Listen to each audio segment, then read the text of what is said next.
Temos a exposição dessa carta, iniciando agora uma nova parte, não é? A última, onde Paulo vai tratar da praxis cristã. Ele aborda o sacrifício de Cristo nos capítulos anteriores, na cruz como prova da misericórdia do Senhor, e agora Paulo vai versar sobre o sacrifício que devemos então oferecer em resposta a essa graça. Não é como prova da nossa gratidão. Isso vai envolver relacionamentos sociais da igreja, com as autoridades constituídas e assim por adiante. Ou seja, até o capítulo 11, para quem acompanhou, Paulo trata da doutrina. Agora ele trata da ética até o capítulo 16. Para você lembrar bem, Efésios também faz essa mesma divisão. Os 3 primeiros capítulos falam a obra que Deus realiza na vida do homem para salvá-los, gentios e judeus. E a partir do capítulo 4 até o capítulo 6 da carta de Paulo aos Efésios, ele mostra como essa igreja agora salva, remida, justificada, santificada, glorificada deve viver. A Bíblia nunca ensina uma doutrina para torná-la simplesmente conhecida. Então, se todo o conhecimento bíblico que você tem não transforma a sua vida, tem alguma coisa errada, não é? Repetidamente, ele nos apresenta uma exposição doutrinária e, em seguida, uma exortação ética, interligando ambas, né, como que por uma conjunção. Dr. Shedd, o saudoso reverendo Shedd, dizia que qualquer um de nós que usa toda a doutrina de Paulo da justificação pela fé como autorização para uma vida, sem levar Deus em conta, ele diz que no fundo nós não o conhecemos. Então nunca é demais ressaltar que Paulo baseia o dever na doutrina. A vida da crença, da fé, é mostrada por meio de um caráter. Caráter esse que é determinado pelo seu credo. Daí a primeira leitura dizer, criei, por isso falei. Não é? Então vamos lá, Romanos 12, 1 e 2 é um texto conhecido por todos. Então eu queria que vocês me ajudassem com a leitura, está projetado aí. Romanos 12, 1 e 2, a uma só voz.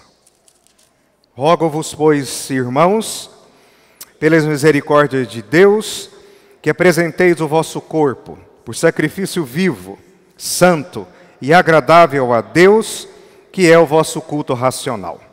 Não vos conformeis com este século, mas transformai-vos pela renovação da vossa mente, para que experimenteis qual seja a boa, agradável e perfeita vontade de Deus. Espírito Santo, fale conosco. Eis a tua palavra. Em nome de Jesus, usa esse vaso de barro para alimentar o seu povo. Compro e pago pelo sangue do seu Filho. Em nome de Jesus. Amém. Esse pois, rogo-vos, pois, traz justamente essa ligação tão necessária com a doutrina e com a vida, vidas transformadas, não é, que conduz a relacionamentos transformados. Então, Cristo entregou seu corpo na cruz como um sacrifício vivo, vicário, morrendo por nós, varrendo todas as vítimas mortas do altar de Deus, e agora devemos entregar o nosso corpo como um sacrifício vivo. Amém? Eu peço a Ana que coloque o segundo slide, você pode ir acompanhando aí. Paulo roga pelas misericórdias, ou seja, com base naquilo que Deus fez por nós, com base na obra do Espírito Santo, com base na intercessão do Espírito Santo, com base na morte e ressurreição de Jesus, com base na intercessão de Jesus, com base na obra que Deus fez revelada em Romanos, capítulo 8, que agora não há condenação.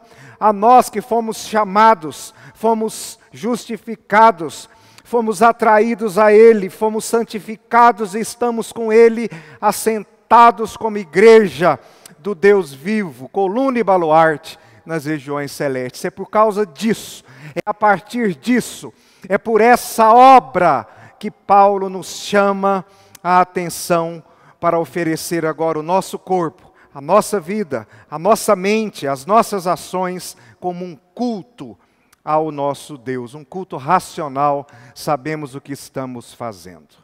Daí ele dizer que é pelas misericórdias do Senhor. John Stott diz que não há motivação maior para uma vida de santidade que contemplar as misericórdias de Deus. Quando eu olho que eu fui alvo dessa misericórdia, isso tem que voltar para o meu coração em boa obra, em mudança de vida, em transformação de caráter, de pensamento, e isso é algo maravilhoso que o Espírito Santo faz no seu povo. Amada igreja, no Novo Testamento, se a teologia é graça, a ética é gratidão. Eu vou repetir, no Novo Testamento, se a teologia do Novo Testamento é graça, a ética da igreja é gratidão. E gratidão é uma resposta à graça com a nossa vida. Duas verdades aqui nos chamam a atenção. A primeira delas está aí no terceiro slide.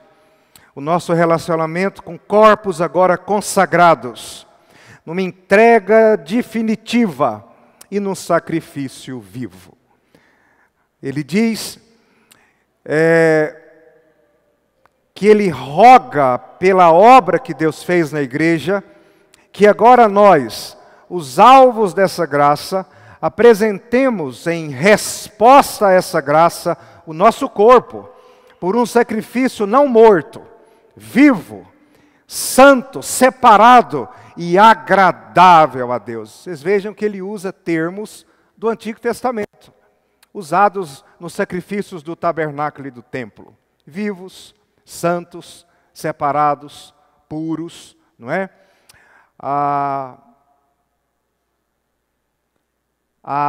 Trazendo justamente a necessidade e a razão pelo qual agora no Novo Testamento esses crentes judeus e gentios com esse tom de autoridade devem responder, demonstrando copiosa boas obras à misericórdia de Deus. Apresentar significa apresentar de uma vez por todas, não é? Paulo ordena uma entrega definitiva do nosso corpo ao Senhor. Não somos mais de nós mesmos. O nosso corpo agora é a habitação do Espírito Santo. Aprendi hoje de manhã, na aula do presbítero Fausto, que aquela nuvem que guiava o povo no deserto, agora habita o meu corpo. Que coisa maravilhosa. Isso é graça, isso é misericórdia. Daí, eu e você, como resposta a isso, como noivos que se entregam um ao outro na cerimônia de um casamento, nós temos que nos entregar de forma definitiva ao nosso Senhor. Sem reservas. Todo o nosso corpo. A sociedade de hoje, irmãos, ela é idólatra do corpo, né? Ou ela desfaz do corpo. Os dois polos. Se você for às academias de ginásticas, vocês vão ver que a maioria não está ali para cuidar do corpo, mas para cultuá-lo. Gastamos muito dinheiro com cosméticos e talvez não para cuidar do corpo, mas para cultuar a beleza para a qual Deus nos fez. E Ele nos ensina não a cultuar o corpo, mas a cultuar a Deus por intermédio do meu corpo. Quando eu cuido do meu corpo, eu faço isso como um culto a Deus. Afinal de contas, isso nas nossas confissões de fé se chama a doutrina da mordomia cristã. Tudo é de Deus. E eu, como seu mordomo, devo cuidar de tudo que é dele. Do meu dinheiro, dos meus dons e talentos, da minha casa, do meu carro, tudo é dele. Eu sou apenas um mordomo que cuido da despensa dele. E o meu corpo é dele. Não sabeis vós que vocês fostes comprados com sangue? É a habitação, é o templo do Espírito Santo. Por isso eu vou à academia. Tento comer de forma correta. Não consigo, como nenhum outro mandamento, de forma perfeita. Mas eu não o uso. Ou pelo menos tento não usá-lo. Para difamar ou para pecar diante do Senhor. E nem levar outros a pecar. Apresente o vosso corpo como sacrifício vivo ao Senhor, sem reservas. Nós não somos mais de nós mesmos. Nós já morremos com Cristo. Antes da nossa conversão, nós oferecíamos os membros do nosso corpo ao pecado. Se não, veja Romanos capítulo 6. Volta com o pastor um pouquinho. Romanos capítulo 6 fala de mim e de você antes da nossa conversão. 6, 12 a 14. Romanos 6, 12 a 14. Há um mandamento aí. Vocês podem ler com o pastor? Não reine, portanto, o pecado em vosso corpo mortal, de maneira que obedeçais às suas paixões. Nem ofereçais cada um os membros do seu corpo ao pecado, como instrumentos de iniquidade, mas oferecei-vos a quem? A Deus. Vocês estão vendo ali? Então agora vocês vão ler. Olha lá, vamos ler juntos? Nem ofereçais cada um os membros do seu corpo como instrumentos ao pecado. Como? Mas, como? E os vossos membros, como? Vocês ressuscitaram. Eu ressuscitei por meio de Cristo. Somos nova criatura. E agora a vida que vivemos, nós a vivemos pela fé no Filho de Deus, porque para mim, o viver e o morrer, então é assim. Deixa eu ver o que mais que é importante nesse ponto. Coloca para mim o quarto slide, Aninha, por favor. 1, 2, 3, 4. Só para eu ver o próximo. Esse aí. O corpo como templo. Você pode olhar? O próprio Deus não vacilou em tomar um corpo humano e nele viver. Não é? É interessante que os gregos, eles pensavam que o corpo era uma tumba da alma. Mas os cristãos aprenderam que o corpo é templo do Espírito Santo. Foi comprado por alto preço. Glorifique, portanto, a Deus com o seu corpo e com os membros dele. Nosso corpo será ressuscitado de forma visível e definitiva, glorificado um dia. Por isso, o culto racional ou espiritual, a melhor tradução para mim aí é um culto espiritual que prestamos a Deus quando consagramos o nosso corpo a Ele, não é prestado apenas nas cortes dos templos ou nos edifícios da igreja, mas é prestado na vida, no lar, no mercado, na academia, no trabalho, na festa, no shopping, na praia, em Caldas Novas, em qualquer lugar, o meu corpo é instrumento de um culto espiritual. Essa é a teologia do corpo no Novo Testamento. Se você puder depois observar, João Calvino defendia a ideia de que tudo é culto, e culto é tudo. É claro que existe a reunião do povo de Deus, que é o culto público. Quando esse povo sai para fora, os seus corpos são templos ambulantes. Se nós pudéssemos ver esse mundo com olhos de Efésios 6, nós viríamos um mundo em trevas, cheio de demônios, mas nós viríamos pequenos pontos de luz reluzente, pequenos templos cheios de adoração, um lugar espiritual caminhando aqui e alumiando as trevas deste mundo. Esse é o seu corpo, é o meu corpo.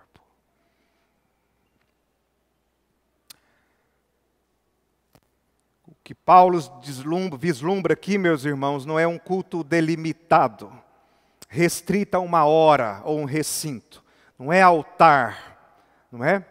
O que ele está dizendo é que o culto é agradável quando é unicamente interior, de dentro, abstrato, místico, na adoração.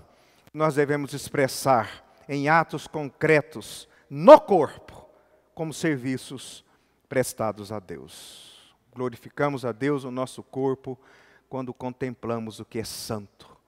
Ouvimos o que é santo. Nos deleitamos no que é puro. Quando as nossas mãos não praticam o que é errado, mas o que é reto. Quando nossos pés caminham por veredas da justiça. Não é uma santificação que não se estende ao corpo, é espúria, essencialmente falando. João Crisóstomo dizia o seguinte: como pode o corpo tornar-se um sacrifício? Ele vai dizer, desde que o olho não veja nada mal, ele se tornará um sacrifício. Crisóstomo continua, permita que a sua língua não diga nada vergonhoso, e ela se tornará uma oferta. Deixe que a mão não faça nada ilegal, e ela se tornará uma oferta e um culto espiritual, ou um holocausto. Continua Crisóstomo, não, isso não é suficiente. Precisamos ir além, precisamos ter a prática ativa do bem. A mão precisa dar esmola, a boca precisa abençoar em lugar de amaldiçoar, o ouvido precisa dar atenção sem cessar aos ensinamentos divinos e serem tapados à maledicência. Um sacrifício não tem nada impuro, um sacrifício é a primícia de outras coisas boas. Portanto, diz Crisóstomo, que nós produzamos bons frutos para Deus, com as nossas mãos, com os nossos pés, com a nossa boca e com todos os nossos membros. Tem crente que diz que o coração é de Cristo, mas quando ele abre a boca, só sai podridão.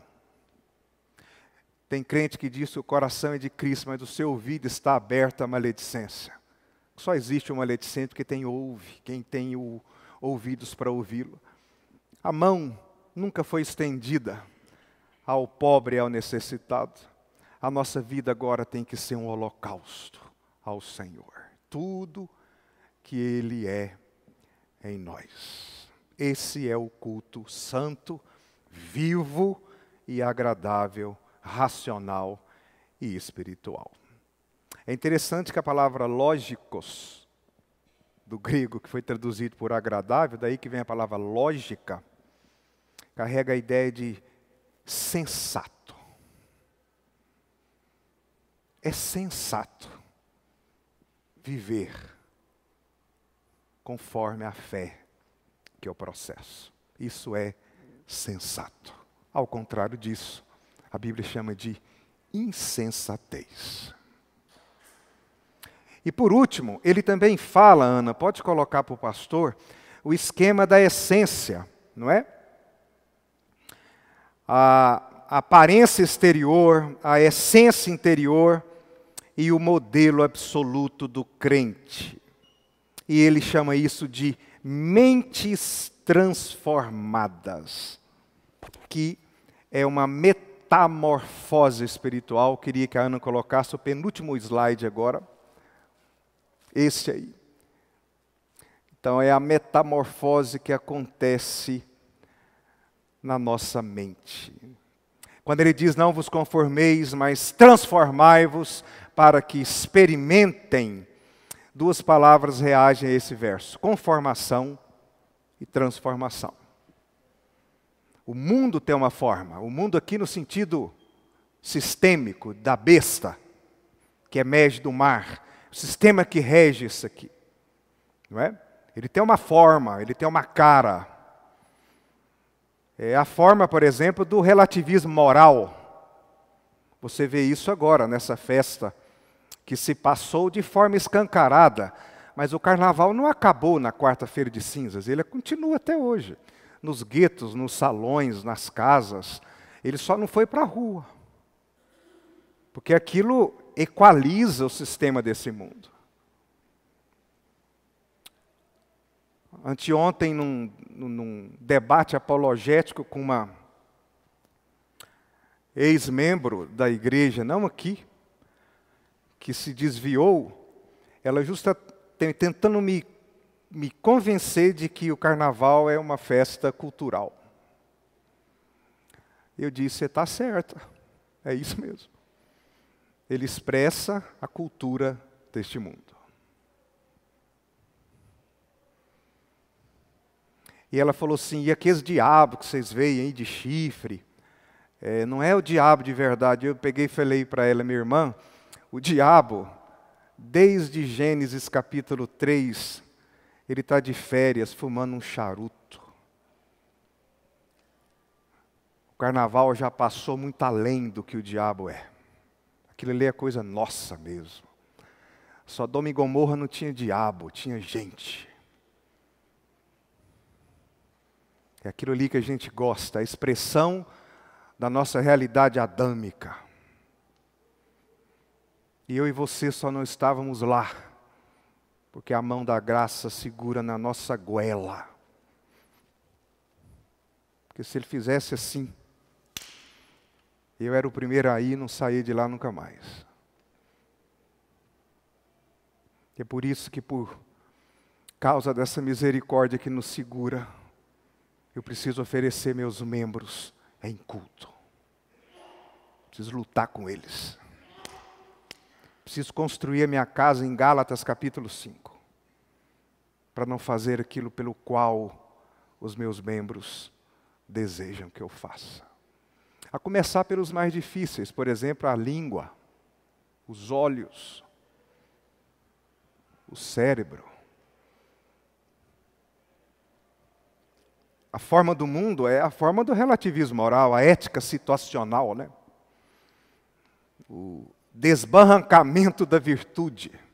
E se você acha que o carnaval brasileiro é o alto da pirâmide, não, olha o mundo Egito, do antigo Egito, para você ver. Olha as festas, a deusas como Afrodite, Diana, toda a realidade do Olimpo era uma realidade promíscua. Por quê? Porque é a realidade que o homem, não é, vive. Eram deuses que o homem criou. A promiscuidade dos cultos a Baco, e que envolvia crianças e tudo aquilo. Essa é a forma do mundo. O crente é alguém que não põe o pé nessa forma. Pelo contrário, ele estava lá e aí ele foi tirado de lá. Ele não se amolda a essa forma mais, a esse esquema, mas se transforma dia a dia num processo de santificação que Paulo chama de renovação da mente. Aprendemos hoje na escola dominical que temos que lutar com a nossa incredulidade todo dia. Isso é uma parte da renovação da mente. Todo dia tenho que buscar a Deus, porque todo dia eu esqueço dele. Então esse exercício é a renovação da mente. A forma do mundo é um esquema que o mundo anda e que muda todo dia. Em vez de entrar nessa forma e se conformar a ela, a igreja deve ser transformada de dentro para fora, numa renovação diária pelo poder do Espírito Santo da mente, porque o que ganha a mente, ganha o corpo. Cuida da sua mente. Cuida dos seus olhos. Os meninos uma vez foi tentar me ensinar a assistir série. Os meninos aqui da igreja. Pastor, eu só preciso aprender a assistir série, só relaxar um pouco. Como que um crente assiste série? Não tem mais série que dá para a gente ligar a televisão. Esses dias eu comecei a assistir uma que era de época. Não tem como. Eu fui assistir por conta de que foi filmado na Escócia. E eu, como historiador, gosto muito de época, mas só tem promiscuidade, a série inteira, homem pelado, mulher pelado, relação sexual sem parar.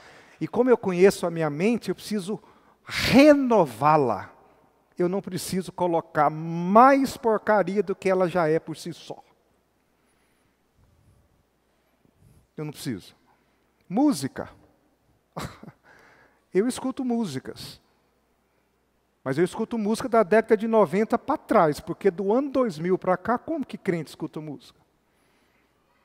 O sertanejo, que é a sofrência, só fala de adultério.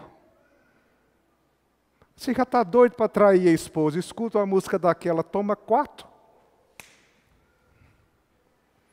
Você precisa renovar sua mente. E para fazer isso tem que tomar cuidado com o que você vê, com o que você ouve. Não é cuidado com eles, é cuidado comigo. Daí o rei dizer, eu fiz um pacto com meus olhos. Não colocarei nada que seja impuro diante deles. Porque depois que uma imagem entra, para você arrancá-la de lá, é difícil. E a gente conforma com essa forma, porque é exatamente de lá que nós fomos tirados. Se você pôr o pé lá, é do tamanhozinho do seu pé. A forma do mundo. Você não tem nem que fazer ginástica para caber lá dentro. Foi de lá que nós viemos. Renove a sua mente, meu irmão, e que Deus me ajude a fazer isso também. O cristão não deve adotar o padrão, por exemplo, transitório, mas transformar a sua natureza íntima. Ele usa 2 palavras gregas. A primeira é esquema, que foi traduzida aí por forma, aparência exterior. E a outra palavra é morfe, que é a essência de dentro, que é a aparência exterior. Exterior e interior, traduzido aqui por transformar, ou transfigurar. Em Mateus 17:2 é a mesma palavra que aparece lá no Monte da Transfiguração, que é a palavra portuguesa para metamorfose. Olha onde que Paulo foi buscar isso. Renovar a mente é passar por uma metamorfose. Uma mudança que ocorre de dentro para fora. E eu acho que eu consegui pôr uma imagem de uma borboleta. Põe ela aí, Ana. É mais ou menos, eu acho que é o próximo. Olha lá, é uma metamorfose. O crente não se conforma, mas ele muda. O repudiado ontem é o aplaudido hoje. O aplaudido hoje é o repudiado amanhã. O vergonhoso de ontem é praticado à luz do dia hoje. A igreja, porém, segue o modelo absoluto que não muda jamais. E é obsoleto. Esse modelo é o Senhor Jesus Cristo. Então você tem que tomar cuidado, e eu também, nós, com o que ouvimos. Olhos santos, como Crisóstomo ensina, deixe que o olho não veja nada mal, e ele se tornará um sacrifício. Nossos olhos devem contemplar o que é santo. Palavras puras, eu coloquei em ordem, porque a boca fala o que está cheio o quê? Então, se o seu coração está contaminado, ou você não abre a boca para falar nada, que você fica com vergonha, ou se você for falar, vai sair coisas não puras. Permita que a língua não diga nada vergonhoso, e ela se tornará uma oferta. Nossa boca deve abençoar em lugar de amaldiçoar. Mãos generosas, a mão precisa da esmola. Nossas mãos devem praticar o que é reto e servir ao próximo com amor. Passos justos, por último, nossos pés devem caminhar por veredas de justiça, levando-nos a lugares onde podemos glorificar a Deus e servir ao próximo. Tem lugar que não dá para nós ir, irmãos. Se a gente for, a gente fica. Eu e você, essencialmente, somos ainda filhos de Adão. Ele só está adormecido. Não o acorde, porque ele vai te dar muito trabalho. Renove a sua mente na palavra. Faça pacto com seus olhos. Pastor, mas isso é difícil, mas é luta mesmo. E não ceda até que nós nos livremos desse corpo que Paulo chama aí o tempo inteiro desse corpo mortal.